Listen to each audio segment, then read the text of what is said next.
చిన్న చిన్న ఆసరగా కేంద్ర ప్రభుత్వం ఇస్తున్నటువంటి బ్యాంకుల ద్వారా రుణాలు తీసుకొని వాళ్ళు పొట్ట పూసుకుంటుంటే గతంలో ఉన్నటువంటి ప్రభుత్వాలు పావుల వడ్డిచ్చి రుణ భారం లేకుండా చూసేవాళ్ళు. ఆ యొక్క వడ్డీ భారం లేకుండా చూసేవాళ్ళు మహిళల మీద.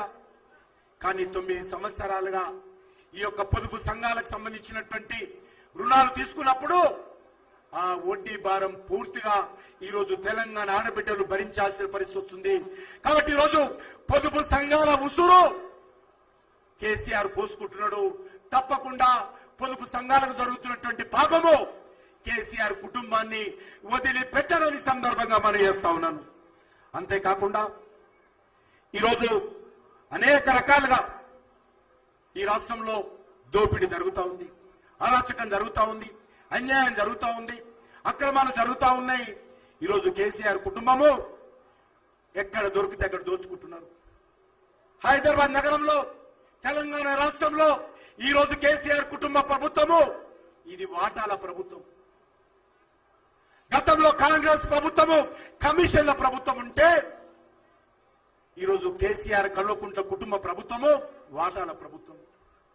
మీరు వ్యాపారం చేయాలనుకుంటే 30% వాటా ఈరోజు బీఆర్ఎస్ నాయకులకు ఇవ్వాలి.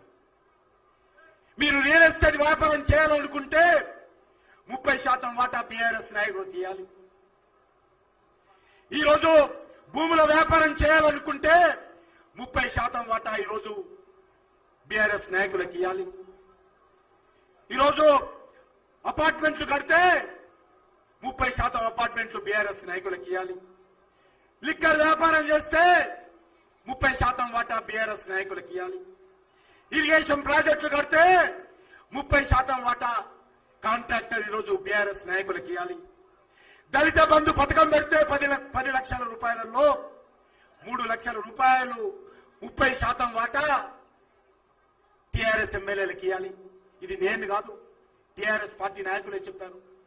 ఈరోజు ఈ ప్రభుత్వము 30% వాటా ప్రభుత్వము. ఈ ప్రభుత్వాన్ని గద్దెదించాల్సిన అవసరం ఉంది. ఇదే రకమైనటువంటి ప్రభుత్వం మళ్లీ గెలిస్తే తెలంగాణలో పూర్తిగా అరాచకం ఏర్పడుతుందని మనం చేస్తా ఉన్నాం. ఎవరి ఆస్తులు ఉండవో, ఎవరి భూములు ఉండవో అన్ని రకాలుగా బీఆర్ఎస్ నాయకులు ప్రజల మీద పడి దోచుకుంటారు. కాబట్టి తెలంగాణ ప్రజలారా తస్మాత్ జాగ్రత్త. ఈ ప్రభుత్వాన్ని గద్దెదించాల్సిన అవసరం ఉంది. ఈరోజు రానున్న రోజుల్లో ఉద్యోగస్తులకు జీతాలు ఇవ్వలేనటువంటి పరిస్థితి ఉంటుంది. రానున్న రోజుల్లో టీచర్లకు జీతాలు ఇవ్వలేనటువంటి పరిస్థితి వస్తుంది. రానున్న రోజులలో స్కూలు భవనాలకు తెల్ల రంగు వేయనటువంటి పరిస్థితి ఏర్పడుతుంది. రానున్న రోజులలో చిన్న చిన్న గ్రామాల రోడ్లు పాడైతే రిపేరింగ్ చేయలేనటువంటి పరిస్థితి ఏర్పడుతుంది. రానున్న రోజులలో పెన్షన్లు ఇవ్వలేనటువంటి పరిస్థితి ఏర్పడుతుంది. ఈరోజు ఓల్డేజ్ పెన్షన్ కానీ, వితంతువుల పెన్షన్ కానీ మరొకసారి టీఆర్ఎస్ ప్రభుత్వం వస్తే సకాలంలో పెన్షన్లు ఇవ్వలేనటువంటి పరిస్థితి ఏర్పడుతుంది. ఈరోజు ఈ రాష్ట్రం యొక్క ఆర్థిక వ్యవస్థ అప్పుల పాలైపోయింది, పూర్తిగా అధోగతి పాలైపోయింది. ఆర్థిక వ్యవస్థ